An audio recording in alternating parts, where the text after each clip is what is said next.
할렐루야, 반갑습니다. 이렇게 현장 예배 나오신 여러분들을 주님의 이름으로 환영합니다. 구약 성경에 나오는 다윗은 깊은 영성과 탁월한 실력을 갖춘 리더였습니다. 다윗은 하나님을 정말 사랑하고 하나님 앞에서 믿음으로 승리한 일들이 참으로 많음에도 불구하고 결정적인 실수를 저질렀던 사람이었습니다. 개인의 정욕을 위해서 불륜을 저질렀습니다. 그것도 자신의 권세와 힘을 이용해서 힘없는 부하의 아내를 취했던 못된 사람이었습니다. 그것도 부족해서 그 남편을 전쟁터에 보내서 죽게 했던 파렴치한 사람이기도 했습니다. 오늘은 그 사건이 1년 정도가 지났을 때의 이야기입니다. 드디어 하나님께서는 이 일을 지적하기로 결심하셨습니다. 다윗에게 1년이라는 시간이 주어졌었습니다. 그런데 다윗은 회개하지 않았고 죄를 돌이키지 않았습니다. 그래서 하나님께서 나단 선지자를 마지막으로 보내셨습니다. 그런데 이 나단 선지자는 다윗을 책망하면서 비유로 이야기를 시작합니다. 한 성읍에 소와 양이 심히 많은 부자가 살고 있었다고 합니다. 그리고 그 마을에 암양 새끼 한 마리밖에 없는 너무나 가난한 사람이 살고 있었습니다. 그런데 이 가난한 사람에게 있어서 이 암양은 늘 함께 먹고 자고 하는 사랑하는 딸처럼 여겼던 그런 귀했던 암양 새끼였다고 합니다. 그런데 그 마을에 지나가는 행인이 이 부자의 집에 들어오게 되었습니다. 고대의 중동에서는 지나가는 나그네가 들어오게 되면 반드시 귀하게 대접을 하게 되어 있습니다. 그런데 이 부자가 자기 집에서 소와 양이 심히 많음에도 불구하고 자기 집에서 양을 잡지 아니하고 그 암양 새끼 한 마리밖에 없는 딸처럼 여기고 아끼고 있는 그 가난한 집에 가서 그 암양 새끼를 빼앗아서 그것을 잡아서 나그네를 대접했다고 나와 있습니다. 오늘 사무엘하 12장 5절에서 6절 말씀 함께 읽겠습니다. 시작. 다윗이 그 사람으로 말미암아 노하여 나단에게 이르되 여호와의 살아계심을 두고 맹세하노니 이 일을 행한 그 사람은 마땅히 죽을 자라. 그가 불쌍히 여기지 아니하고 이런 일을 행하였으니 그 양새끼를 4배나 갚아 주어야 하리라 한지라. 아멘. 자, 이야기를 들은 다윗이 불같이 화를 내기 시작합니다. 어찌 이런 사람을 살려둘 수 있겠느냐? 죽어서 마땅한 사람이다. 그리고 그 양새끼를 4배나 갚아줘야 한다라고 불같이 화를 내고 말을 합니다. 그는 자신도 모르게 남의 죄에 대해서 분노하기 시작했습니다. 그 전에 본인이 죄를 짓지 않고 하나님 앞에 성령과 은혜가 충만하게 살 때는 자신을 그렇게 괴롭히고 죽이려 했던 사울에 대해서도 그렇게까지 분노하지 않았습니다. 그러나 본인 안에 죄가 들어오게 되자 자기가 직접 본 사람도 아닌 또 누군가가 비유를 통해서 만들어낸 이야기임에도 불구하고 그는 흥분하고 있습니다. 자, 여기서 다윗은 이 부자가 자기 자신이라는 것을 전혀 깨닫지 못하고 있습니다. 웬만한 사람 같으면 이 정도 얘기하면 내 얘기하나 보다라고 깨달을 텐데 다윗은 전혀 이야기를 깨닫지 못하고 있습니다. 여러분, 그만큼 영적으로 무감각해진 거고 무뎌졌던 것입니다. 어쩌면 다윗은 자신의 죄가 덮어진 줄로만 알았습니다. 정말 이 간음죄가 묻혀졌거나 정말 잊혀졌겠지라고 생각하고 있었습니다. 이제 누구도 기억하지 못하고 다른 사람들이 다 잊을 만큼 무관심해졌다라고 그는 생각하고 있었습니다. 그러나 우리아의 온 집안 사람들이 다 알고 있고 이스라엘의 알만한 사람들은 다 알고 있었습니다. 다윗이 이렇게 흥분하고 이렇게 판결을 즉각 내리자 나단은 사무엘하 12장 7절 말씀에 이렇게 얘기합니다. 나단이 다윗에게 이르되 당신이 바로 그 사람이라. 당신이 바로 그 부자이고 그 악한 자라고 나단이 다윗에게 설명하고 있습니다. 그 죽어야 될 사람이 바로 당신이요라고 선포하였습니다. 나단 선지자는 절대 권력을 가지고 있는 왕 앞에서 자신의 목숨을 걸고 분명하게 죄는 죄라고 이야기했습니다. 그런데 다윗은 왕입니다. 그렇게 지적하고 나오는 나단을 죽일 수 있는 권한을 가진 사람이었습니다. 그러나 다윗은 나단을 통한 하나님의 질책에 털썩 하나님 앞에 그 자리에서 무릎을 꿇고 맞아, 내가 그런 죄를 졌어.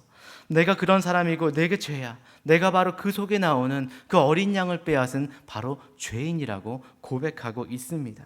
모든 사람들이 다 보는 그 앞에서 자신의 죄를 인정하고 엎드려 통곡하며 회개하였다라고 성경은 기록하고 있습니다.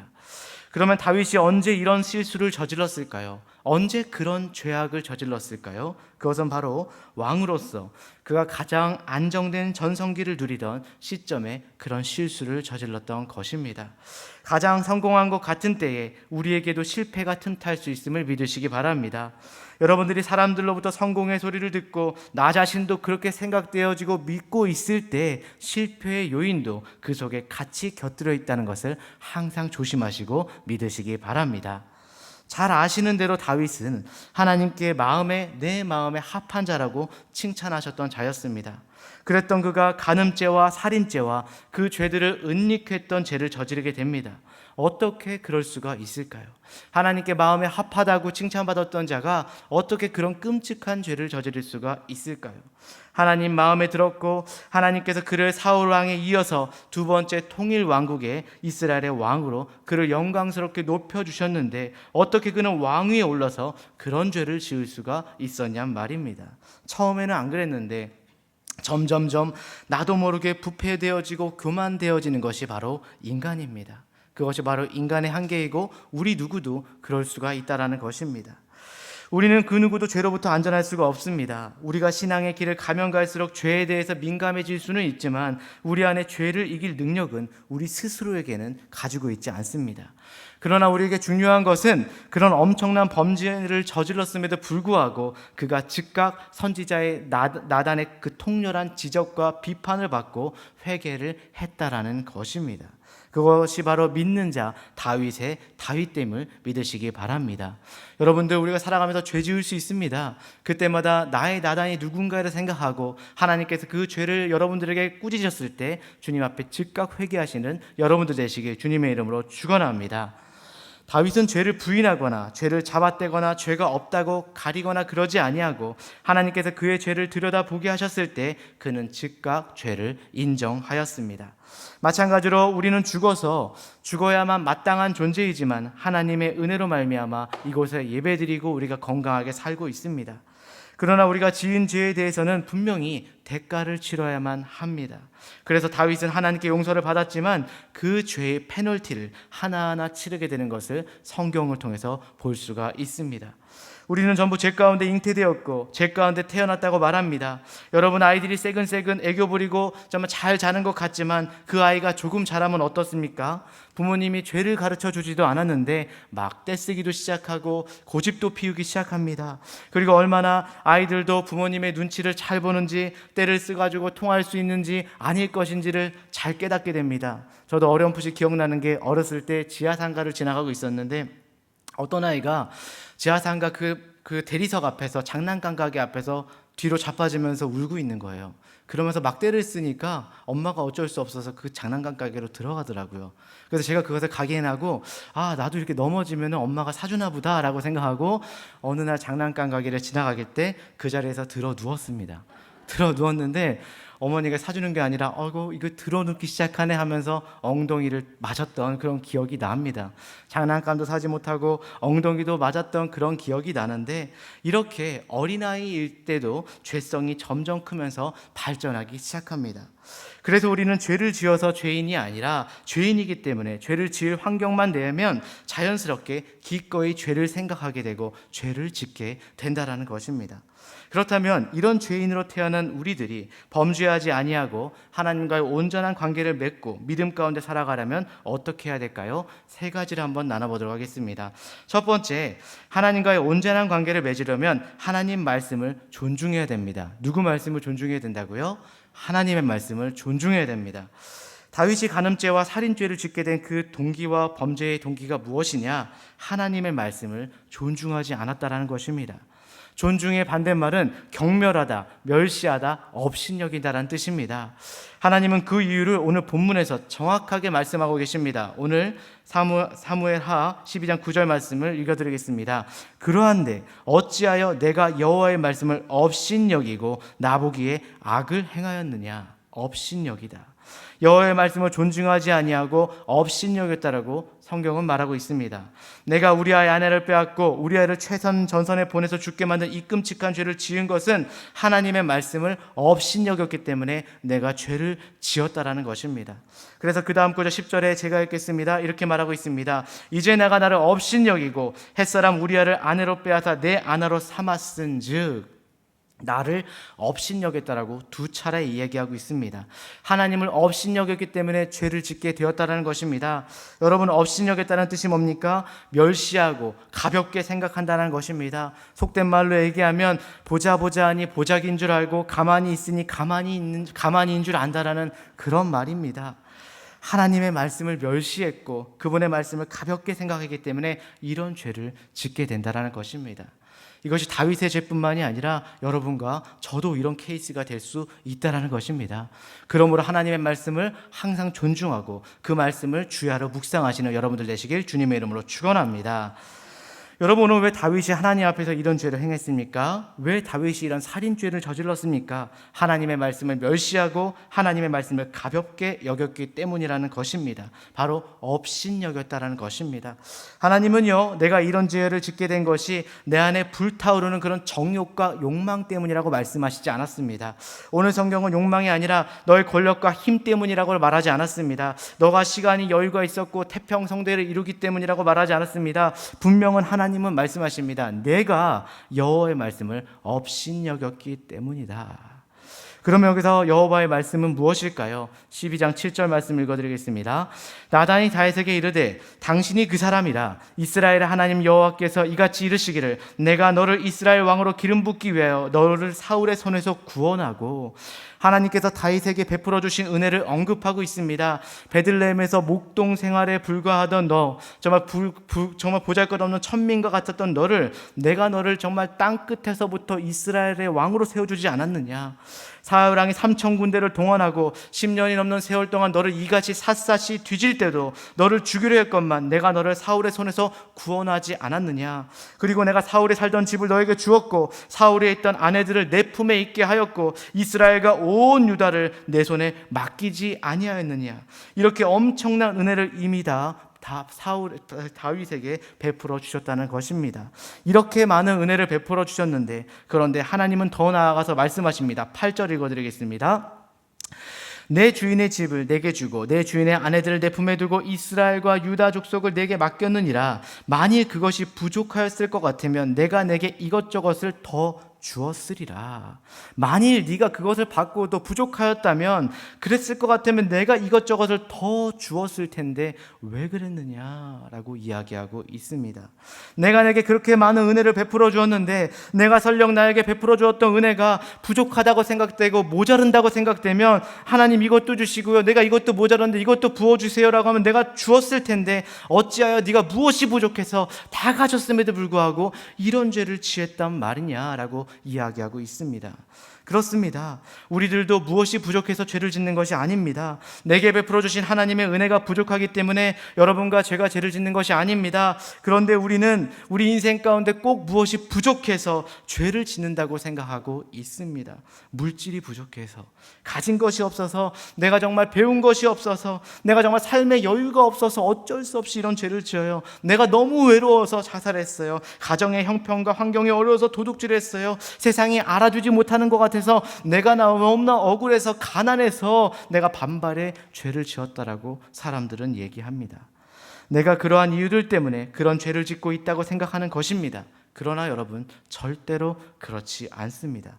오늘 하나님은 분명히 말씀 가운데 말씀하십니다. 너희들이 악을 행한 것은, 내가 내게 악을 행한 것은 나를 업신여기고 내 말을 업신여겼다라고 이야기하고 있습니다.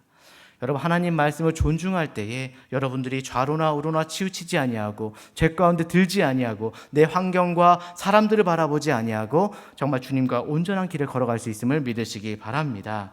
무엇이 부족해서가 아닙니다. 베풀어 주신 은혜가 부족하기 때문에 죄를 짓는 것이 아닙니다. 다윗이 죄를 지었던 것은 부족해서가 아니라 하나님의 말을 업신여겼기 때문이라고 강조하고 있습니다. 그럼 왜 사람들이 하나님의 말씀을 업신여깁니까? 왜 사람들이 하나님의 말씀을 가볍게 여기고 우습게 여길까요? 그것은 하나님께서 우리에게 눈에 보이지 않기 때문입니다. 우리가 죄를 짓는 가운데서도 하나님께서 우리 눈에 보이지 않기 때문입니다. 그리고 하나님의 심판이 정말 즉각적으로 우리에게 떨어지지 않기 때문입니다. 우리가 죄를 지을 때마다 그 공의로운 하나님의 심판이 즉각적으로 우리에게 임한다고 한다면 우리는 감히 죄를 지을 수가 없을 것입니다. 만약 소돔과 고모라처럼 하나님의 심판과 멸망이 임한다고 한다면 하나님의 말씀을 없이 여길 사람은 단 한 사람도 없을 것입니다. 하나님의 공의로운 심판 즉각적으로 임하지 않기 때문에 사람들은 하나님을 업신여길 때가 있는 것입니다. 여러분, 반드시 하나님께서는 그 죄를 심판하십니다. 하나님은 공의로우신 분이기 때문에 어떠한 형태의 죄든지 간에 그냥 넘어가시는 분이 없으십니다. 반드시 하나님께서는 그 죄값을 물으십니다. 그러나 많은 경우에 곧 징계하지 않으십니다. 왜냐하면 저희에게 회개할 기회를 주시기 때문입니다. 회개하고 하나님께 돌이키고 돌아올 수 있는 기회를 주시기 위해서 하나님께서는 그렇게 하신다는 것을 믿으시기 바랍니다. 여러분, 하나님 가운데 죄 지은 것이 있습니까? 다시 한번 나를 돌아보시고 돌이키시고 하나님께 돌아오시는 여러분들 되시길 주님의 이름으로 축원합니다. 오늘 12장 10절 말씀에 죄에 대해서 다윗에게 심판하십니다. 예언하십니다. 이제 내가 나를 업신여기고 햇사람 우리아의 아내를 빼앗아 내 아내로 삼았은즉 칼이 내 집에서 영원토록 떠나지 아니하리라. 칼이 영원토록 너희 집안에서 떠나지 아니한단 말은 죽음이 너희 집안에서 떠나지 아니할 거야. 그리고 밧세바와 간음을 통해서 아들을 낳았는데 금식해서 기도했지만 그 아들도 하나님께서 걷어가셨습니다. 아들 압살롬이 다말을 강간한 형제 암논을, 정말 배다른 형제 암논을 살해하는, 죽음이 떠나지 않는 칼날이 섭렵한 집안이 되었습니다. 그 다음은 어떻게 된다고 했습니까? 아내를 뺏기게 될 것이라고 했습니다. 그들이 백주의 다윗의 아내들과 동침하게 될 것이라고 하나님께서는 11절 말씀에 이야기하셨습니다. 이 간음 사건의 여파는 자식들 간의 분쟁과 아들 압살롬의 반역으로까지 이어져 퍼져나가게 되었습니다. 여러분, 하나님의 말씀대로 그대로 이어졌고 공의로우신 하나님은 다윗의 지은 죄에 대해서 정확하게 심판하셨습니다. 그렇게 하나님을 존중하고 그분의 말씀을 지키는 것은 하나님을 위함이 아니라 우리를 위함인 줄 믿으시기 바랍니다. 우리가 하나님의 말씀을 지킬 때 살아계신 하나님의 영이 우리 안에 살아 역사하시게 됩니다. 그러면 죽은 영혼이 살아나고 상처가 치유되며 거룩한 능력을 발하게 되며 하나님과의 관계가 친밀해진다는 것을 믿으시기 바랍니다. 그런 여의도 침례교회 성도님들 되시길 주님의 이름으로 다시 한번 축원합니다. 두 번째, 하나님과의 온전한 관계를 맺으려면 상한 심령의 회개가 있어야 됩니다. 어떤 회개가 있어야 된다고요? 상한 심령의 회개가 있어야 됩니다. 시편 51편을 보면 다윗이 하나님께 범죄하고 회개한 내용이 기록되어져 있습니다. 다윗은 간음죄를 짓고 나서도 하나님 앞에 번제를 드렸습니다. 아마 제사는 정성껏 드렸을 것이고 왕이기 때문에 좋은 제물도 하나님께 바쳤을 것입니다. 그런데 다윗은 하나님께서 안 받으신다는 것을 알았습니다. 오늘 시편 51장 16절을 읽어드리겠습니다. 주께서는 제사를 기뻐하지 아니하시나니 그렇지 아니하면 내가 드렸을 것이라 주는 번제를 기뻐하지 아니하시나이다. 하나님께서 정말로 원하셨던 것은 다윗의 상하고 통회한 회개였습니다. 성경의 표현대로 말하면 상한 심령이라고 말하고 있습니다. 오늘 새벽역에서는 찢어진 심령, 찢겨지고 짓밟힌 마음을 말하고 있습니다. 하나님께서 정말로 원하시는 제물은 우리의 찢겨진 심령입니다. 마음을 찢고 회개하는 것, 그것을 하나님께서 원하신다는 것입니다. 그래서 양을 잡고 소를 잡아서 제사를 드리면 자기 지은 죄가 속죄제로 정말 용서받은 줄 생각했던 것 같습니다. 그런데 알고 보니 아무리 드려도 소용이 없었다라는 것입니다. 그렇습니다. 여러분, 마음이 찢겨지는 회개가 필요합니다. 우리가 마음을 찢을 때 하나님께서 우리 안에 들어오실 수 있고 우리 안에 거하시고 하나님께서 우리의 죄를 사하신다는 것을 믿으시기 바랍니다. 여러분, 마음을 찢으시고 통회하실 때 하나님께서 여러분과 가정을 회복시키시고 여러분 개인 가운데 회복의 심령을 부어주실 것입니다. 예수님께서 십자가에 달려 죽으실 때 하나님께서 한 가지 더 찢으신 것이 있습니다. 성전 휘장을 찢으셨습니다. 위에서부터 아래로 찢으셨습니다. 성전 휘장은 사람이 찢을 수 있는 것이 아닙니다. 두께가 15cm나 됩니다. 하나님께서 임재하시는 지성소를 가리고 있던 그 성전의 휘장을 찢음으로 말미암아 하나님께서 우리 안에 내주하시고 우리 가운데 통로가 되시고 우리와 함께 우리가 교통하신다는 것을 믿으시기 바랍니다. 그러면 하나님이 우리에게 마음을 찢으라고 한 뜻은 무슨 뜻일까요? 바로 하나님께서 우리 마음속에 들어오라고 하라는 것입니다. 들어오게 하라는 것입니다. 여러분들 마음속에 죄가 있습니까? 마음속에 고민이 있습니까? 하나님을 들어오실 수 있도록 그 마음을 활짝 여시고 마음을 찢는 회개 가운데 나가시길 바랍니다. 오늘 12장 13절 말씀 읽어드리겠습니다. 다윗이 나단에게 이르되 내가 여호와께 죄를 범하였나라 하매 나단이 다윗에게 말하되 여호와께서도 당신의 죄를 사하셨나니 당신이 죽지 아니하려니와. 하나님께서는 다윗이 그렇게 회개할 때에 다윗의 회개를 받으셨습니다. 그리고 하나님께서는 다윗의 죄를 이미 사하셨습니다. 할렐루야. 회개할 때 하나님께서는 죄를 사하십니다. 다윗의 죄를 이미 다 사하셨고 다윗이 죽지 않는다고 하셨습니다. 그런데 문제는 뭡니까? 하지만 다윗이 지은 죄에 대한 징계는 이루어진다는 사실입니다. 왜? 하나님의 그 죄에 대해서 분명히 사함을 주셨다고 말했는데 그 죄에 대해서 징계함이 있을까요? 이 죄로 말미암아 14절 읽어드리겠습니다. 이 죄로 말미암아 여호와의 원수가 크게 비방할 거리를 얻게 하였으니 당신이 낳은 아이가 반드시 죽게 되리라. 한마디로 말하면 이 일로 말미암아 다윗이 간음죄를 짓고 살인죄를 지은 이 일로 말미암아 여호와의 원수가 크게 비방할 거리를 얻게 되었기 때문입니다. 하나님께서 세우셨고 하나님의 사람 다윗이 간음죄를 지었고 살인죄를 지음으로 인해서 여호와의 원수로 하여금 하나님의 비방할 거리를 만들어 주게 되었다라는 것입니다. 여러분, 이 말은 하나님의 영광과 거룩함이 다윗으로 하여금 손상을 입게 되었다라는 말입니다. 우리의 죄는 이걸로 끝나지 않습니다. 물론 우리가 사함을 받을 수 있지만 그 페널티는 받게 되어 있습니다. 다윗이 16절, 12절과 13절, 14절 쭉 이어지겠지만 다윗이 그 죄에 대한 징계를 계속 받게 됩니다. 우리가 죄에서 사함을 받을 수 있고 자유로울 수 있지만 그 징계를 받을 수가 있습니다. 그러므로 여러분, 하나님 말씀 가운데 바로 서시고 죄짓지 아니하고 주님 앞에 믿음 가운데 바로 서시는 여러분들 되시길 주님의 이름으로 축원합니다.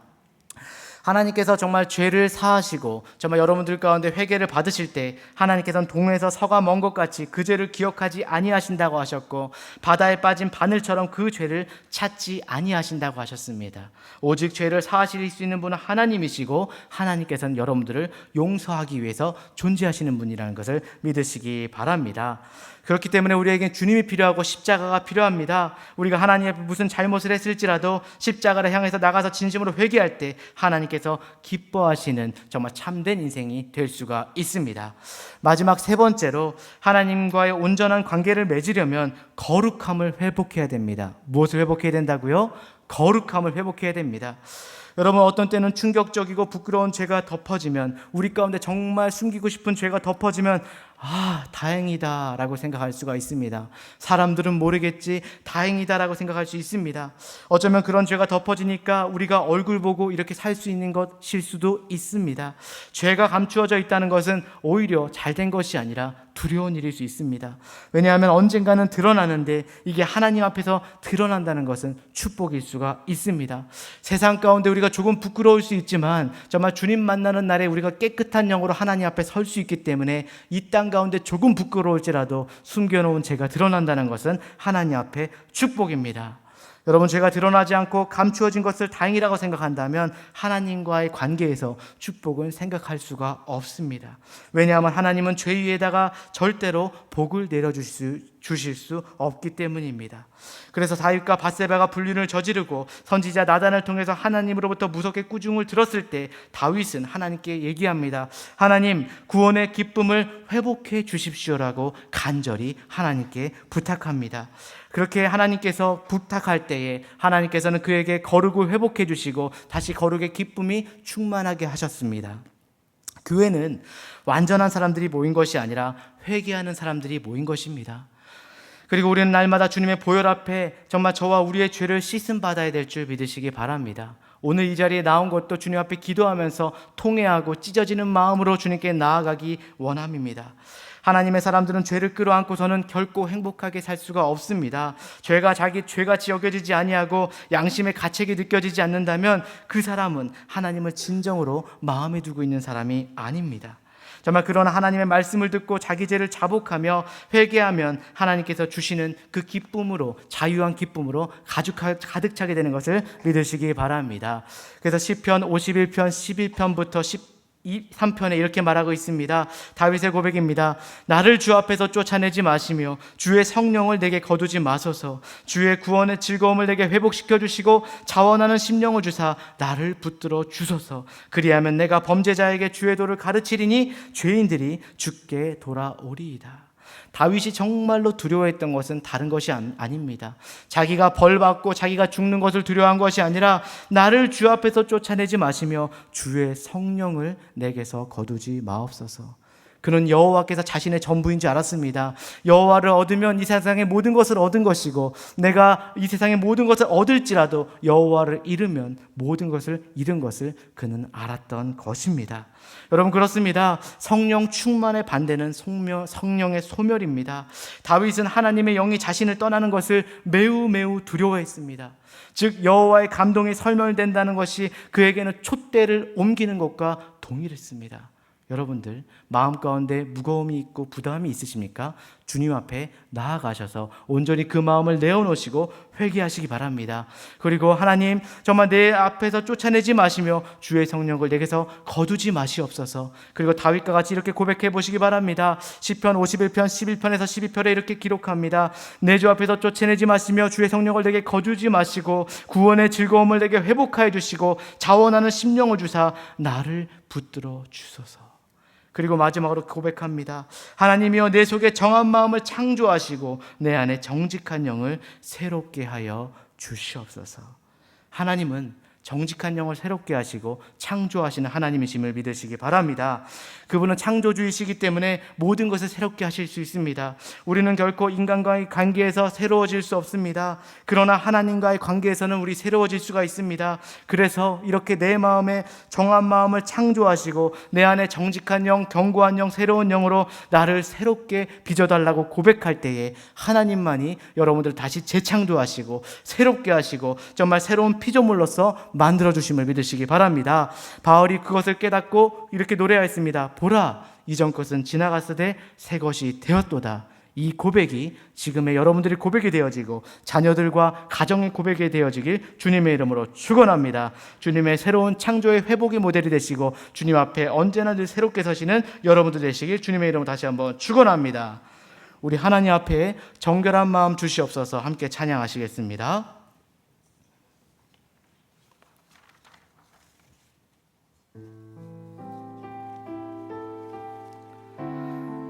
우리 기도하는 마음으로 주님 앞에 나아가면서 찬양하겠습니다. 정결한 마음 주시옵소서. 정결한 마음 주시옵소서. 오 주님, 정직한 영을 새롭게 하소서. 정결한 마음 주시옵소서. 정결한 마음 주시옵소서.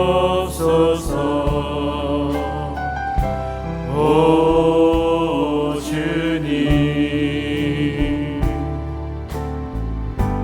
정직한 영을 새롭게 하소서.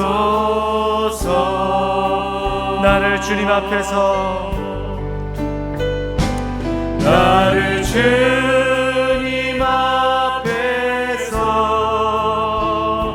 멀리하지 마시고 주의 성령을 거두지 마옵소서. 그 구원의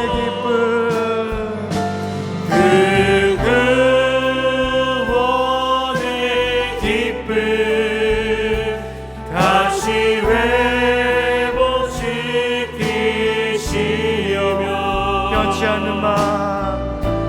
변치 않는 마음 내 안에 주소. 나를 주님 앞에서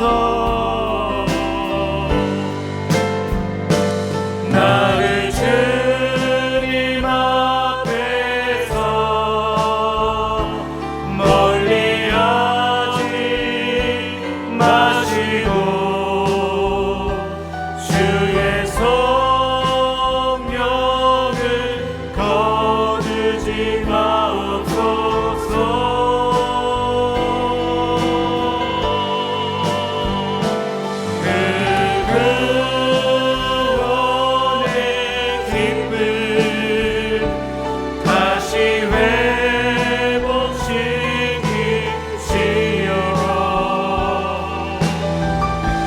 변치 않는 마음 내 안에 주소서.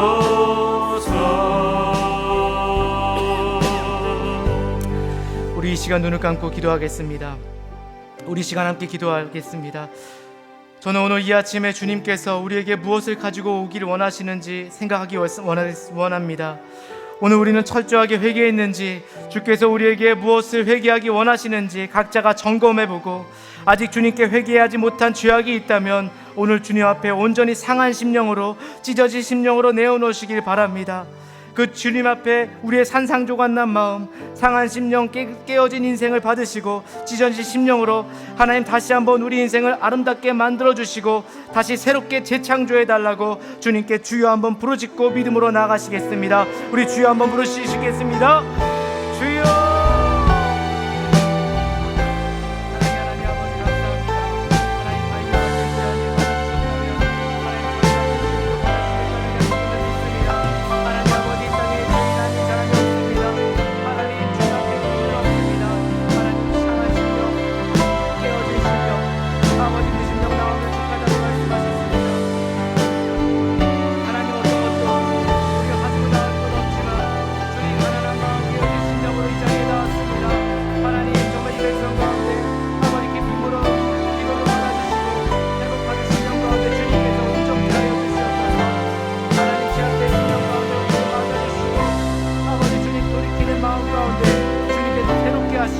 하나님의 정직한 영을 새롭게 하여 주시옵소서.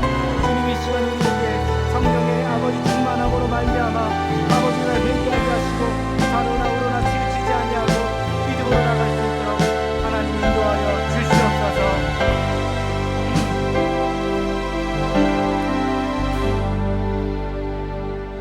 사랑의 하나님, 이 시간 하나님께서 우리의 주인 되심에 감사를 드립니다.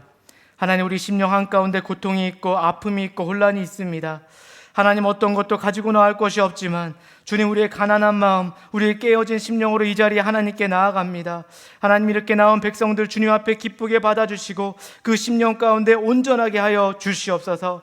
하나님, 회복시키는 주님, 구원하시는 주님, 온전케 하시는 주님 앞에서 주님의 인생을 아버지 드리기 원합니다. 주님께서 이 인생들 받으시고 주님께서 기쁘게 사용하셔서 그때마다 우리의 주인 되신 하나님께 모든 선택과 결정을 맡겨드리게 하시고 주님의 시선과 주님의 마음으로 아버지 우리 인생을 늘 결정하게 하여 주시옵소서.